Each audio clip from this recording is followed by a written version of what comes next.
세아띠 투게더. 우리 친구들 한 주간도 잘 지냈나요? 우리 지난 시간에는 최초의 순교자 스테반 집사님의 이야기를, 또 이번 주에는 하나님의 도구로서 이방인의 사도로 부름받은 사도 바울의 이야기를 살펴보았는데요. 성경에는 이렇게 복음을 전하기 위해 자신의 생명을 아끼지 않은 많은 신앙인들의 이야기가 기록되어 있어요. 그런데 여러분, 사실 우리 한국교회의 역사 속에서도 이러한 위대한 이야기가 담겨 있답니다. 그 이야기가 어떤 이야기인지 궁금하시죠? 그 이야기는 바로 조선 땅에 선교사로 온 수많은 젊은이들의 이야기예요.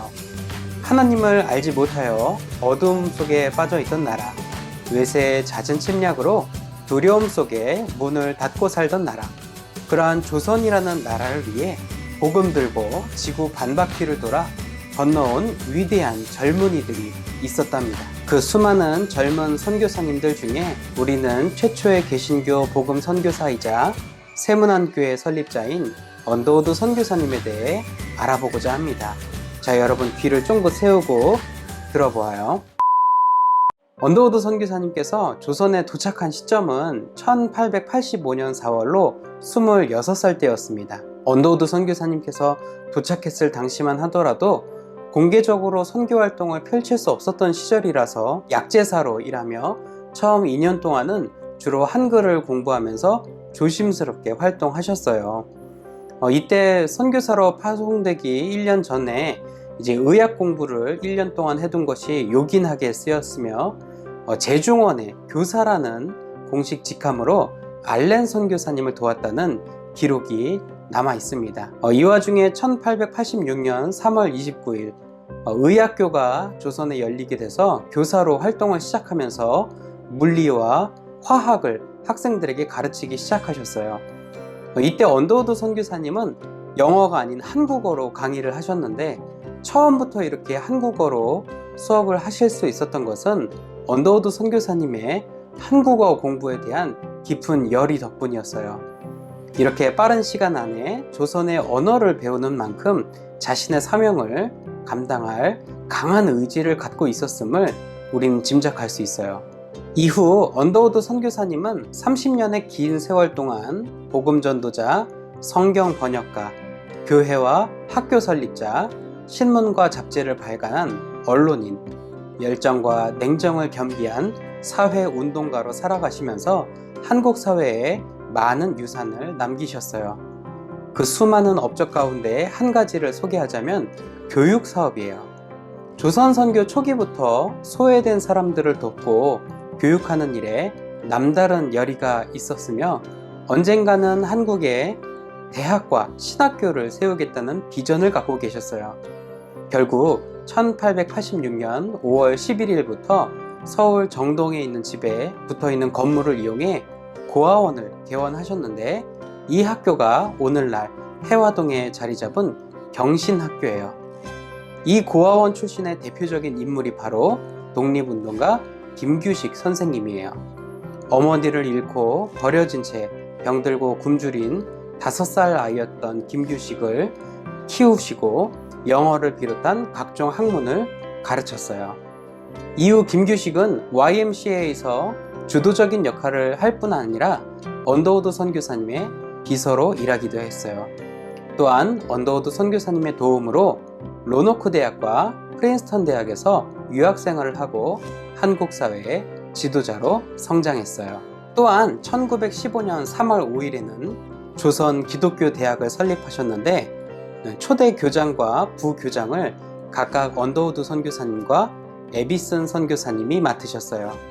이 대학은 1917년 연희 전문학교로 개칭되어 운영이 되다가 언더우드 선교사님께서 돌아가신 후 1957년이 되어 연희 전문학교와 세브란스 의학 전문학교가 통합되므로 오늘날의 연세대학교가 되었어요.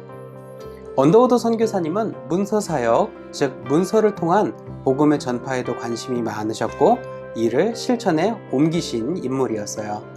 1890년 6월 오늘날의 대한기독교서회인 조선선교서회 혹은 예수교서회라는 서회를 조직을 하셨고 문서운동을 본격화하셨어요.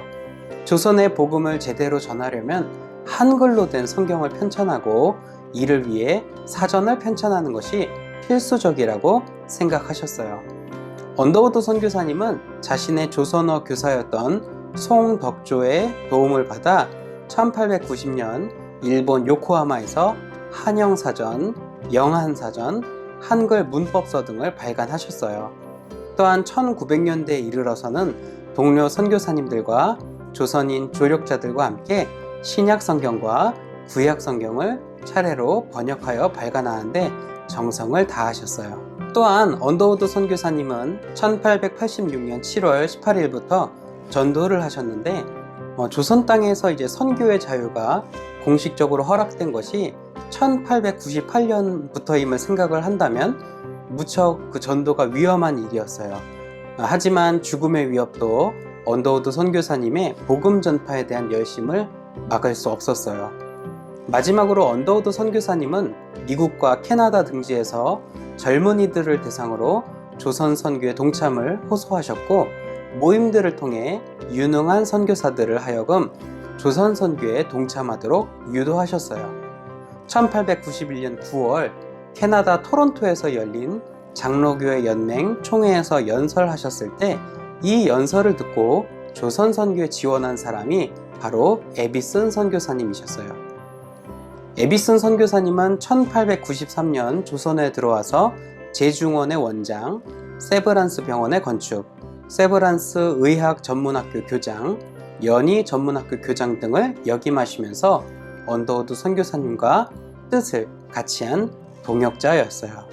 언더우드 선교사님은 이렇게 열심으로 사역하시면서 경무가 누적되셨어요. 1916년에 4월에 치료를 받기 위해서 미국으로 가실 수밖에 없었는데 그리고 몇 달 뒤인 10월 12일 57세라는 나이로 세상을 떠나셨고 그 후 뉴욕에 있는 그로브 교회 묘지에 안장되셨어요.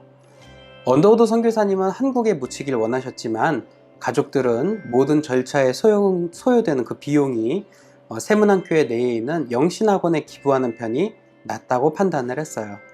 그러다가 감사하게도 1990년에 연세대학교의 배려로 83년 만에 유해가 양화진 외국인 선교사 묘원으로 이장되었어요. 이렇게 일평생을 조선을 위해 살다가 소원대로 한국 땅에 묻히신 언더우드 선교사님의 헌신 덕분에 이렇게 우리가 함께 모여 예배드리고 찬양하며 하나님의 말씀을 나누고 있답니다. 우리 새아띠 친구들도 이러한 전도자들과 선교사님들의 희생을 기억하면서 다음 시간부터 다루게 될 사도들의 전도 여행 이야기를 살펴보면 좋을 것 같아요. 다음 주 배울 내용이 기대되시죠? 다가오는 한 주간도 믿음으로 승리하길 바라며 인사하고 마칠게요.